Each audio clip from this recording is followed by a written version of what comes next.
अस्सलाम वालेकुम दोस्तों। ईद का चांद नज़र आ चुका है। आप सभी को चांद रात की बहुत बहुत तहे दिल से मुबारकबाद। दुआ में याद रखिए। अल्लाह हाफिज़। अस्सलाम वालेकुम दोस्तों, मैं हूं तैयब हुसैन और आप देख रहे हैं मेरा यूट्यूब चैनल तैयब फ़िदा हुसैन। दोस्तों, आज का मेरा जो व्लॉग है इसका मजमून है सदक़ाए फ़ित्र क्या है, कब दें, किसको दें और किस तरह से अदा किया जाए। आज मैं आपको इस व्लॉग के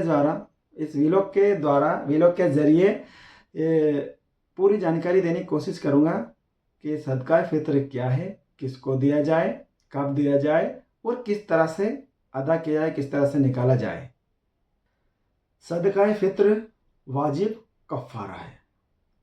ये कफ़ारा है जब रमज़ान मुबारक के महीने में हम रमज़ान के पूरे 30 रोज़े रखते हैं, लेकिन किसी वजह से वो मुकम्मल नहीं हो पाता है, यानी उस रोज़े में हमसे कुछ जाने अनजाने में कुछ खामियां, कुछ कमियां रह जाती है। उन कमियों को पूरा करने, दुरुस्त करने और मुकम्मल करने के लिए जो सदका दिया जाता है उसको सदकाए फ़ित्र कहा जाता है।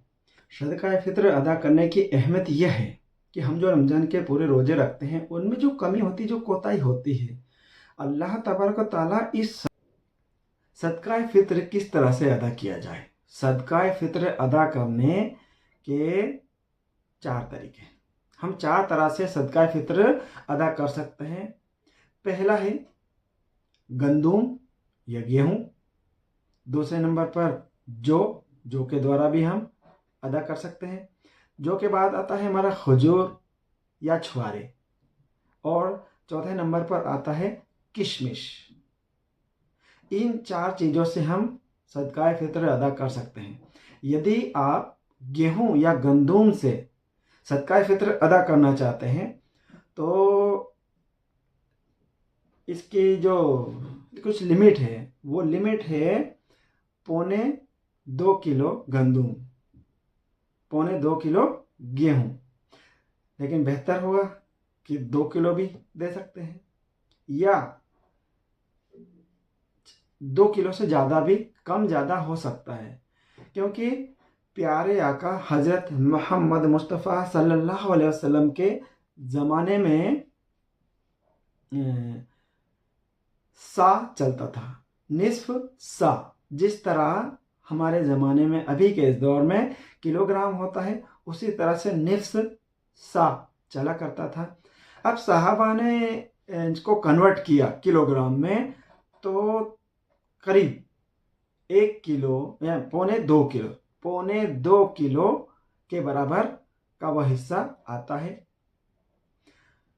तो इस तरह से आपको 2.25 किलो, या इससे बेहतर ये रहेगा कि आप 2 किलो अदा करें, या कहीं कहीं पर जिक्र 2 किलो 45 ग्राम यानी 2.5 किलो का बारे में भी जिक्र है। तो आप कम ज़्यादा कर सकते हैं। और अगर आप जो छुआरे, खजूर या किशमिश से अदा करना चाहते हैं तो आपको तकरीबन 3.5 किलो के लगभग अदा करना पड़ेगा, क्योंकि प्यारे आका हज़रत मोहम्मद मुस्तफ़ा सल्लल्लाहु अलैहि वसल्लम ने इरशाद फरमाया कि एक सा अदा करें, एक सा अदा करें। सहाबा इकराम ने एक साह का जब कन्वर्ट किया तो तकरीबन 3.5 किलो के लगभग, आज के दौर के हिसाब से यानी 3.5 किलो के लगभग आपको अदा करना पड़ेगा। रिज़वानुल्लाह अजमाइन ने फरमाया है कि वो जो सदका फ़ित्र अदा करते थे वो अच्छा और बेहतरीन चीज़ों से सदका फ़ित्र अदा कर सकते थे। अब अच्छा और बेहतरीन, जैसे कि हम देखते हैं कि किस्म, अलग अलग किस्म होती हैं। खजूर की अलग किस्में होती हैं बहुत सारी। पहले एक लो कैटेगरी की होती है, उसके बाद उससे अच्छी और उससे बेहतर। उसी तरह से किशमिश की भी 3 किस्में हैं, 3 किस्में हैं। तो जो सबसे अच्छी किस्म होती है वो जाहिर सी बात है ज़्यादा महंगी होगी। तो आप अपने हिसाब से अच्छी किस्म की किस्म से अपना सदका फ़ित्र अदा कर सकते हैं। अब सवाल ये आता है कि सदका फित्र कौन दे सकता है। तो जो साहिब निसाब है वही सदका फित्र अदा कर सकता है, लेकिन ऐसा ज़रूरी भी नहीं कि साहिब निसाब ही दे। कोई गरीब है वो भी दे सकता है, लेकिन वो सदका नफिल सदका कहलाएगा। सदका फित्र नहीं, वो सदका नफिल कहलाएगा। जी हाँ, वो सदका नफिल कहलाएगा। अब हम किस तरह से निकाल सकते हैं, किस तरह से अदा कर सकते हैं सदका फित्र, हम किस तरह से अदा कर सकते हैं। तो जो परिवार का मुखिया होता है, परिवार का जो मुखिया होता है, यानी अपने अपने ऊपर से, अपनी बीवी के ऊपर से, अपने नाबालिग बच्चों के ऊपर से। अब नाबालिग बच्चों में वो भी शामिल किया जा सकता है जो ईद का चांद देखने के कुछ मिनटों पहले ही आपके घर में पैदा हुआ है, उस पर से भी आपको सदका फित्र देना वाजिब है। आपके घर में कोई बुजुर्ग है, जो बुजुर्ग आपके वालिद वालिदैन, आपके बच्चे, उन सब के ऊपर से, यानी सभी के घर के परिवार के मुखिया को अदा करना है। बीवी, अब सदका फित्र बीवी भी अदा कर सकती है अगर वो मालदार है।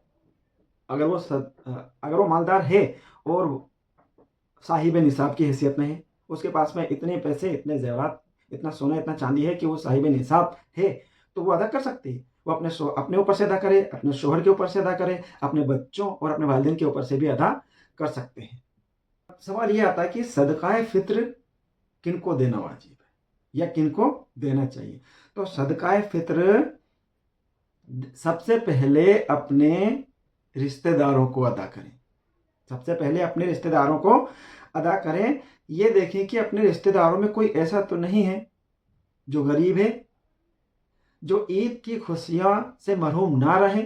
उसके घर कोई ऐसी परेशानी तो नहीं है जिससे वो ईद की खुशियां मनाने से महरूम रहे। आप किसी भी तरह से दे सकते हैं, पैसा दे सकते हैं, कपड़े दे सकते हैं, या और कुछ चीज़ें भी जो भी आप अदा कर सकते हैं, यानी वो ईद की खुशियों से महरूम ना रहें।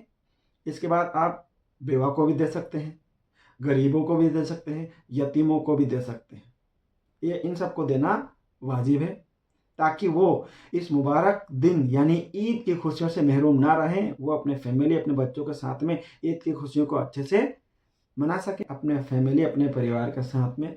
और अपने आसपास भी ऐसा कोई हो जो कि ईद की खुशियों से महरूम रह रहा हो, तो हम उसको जाकर देखें और उनको सदका फित्र अदा कर सकते हैं।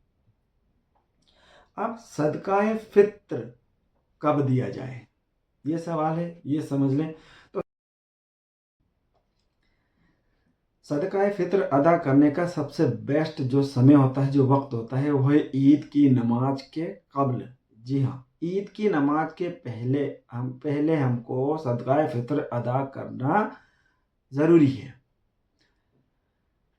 ईद के दिन गरीब, फ़कीर, मिस्कीन, बेवा, वो भी ईद की खुशियों से महरूम ना रहे, इसलिए हमको ईद की नमाज के पहले, ईद की नमाज के कब्ल सदका फित्र अदा करना चाहिए। लेकिन एक सवाल है, फिदिया क्या है? फिदिया क्या है? रमज़ान के महीने में ऐसे लोग होते हैं जो बुज़ुर्ग और माजूर होते हैं, जो रोज़े नहीं रख पाते, और कुछ बीमार भी होते हैं जो रोज़े नहीं रख पाते हैं इस बीमारी की वजह से, और उनको ये आइंदा गुंजाइश भी नहीं रहती कि वो रमज़ान का महीना बीत जाएगा और वो रोज़ा नहीं रख पाएगा। तो रमज़ान के एक रोज़े के मिकदार, वो सदका फित्र, एक रोज़े के मिकदार सदका फित्र अदा कर दे और अल्लाह ताला इसको कबूल कर ले। इसको कहा जाता है फिदिया। तो दोस्तों, मेरे द्वारा दी गई ये जानकारी आपको कैसी लगी? अगली वीडियो में फिर मिलते हैं, तब तक के लिए अल्लाह हाफिज़, शब खैर, खुदा हाफिज़, दुआ में याद रखिए। और हाँ, मेरे इस YouTube चैनल को लाइक और शेयर ज़रूर करें और सब्सक्राइब करना बिल्कुल ना भूलें। अल्लाह हाफिज़।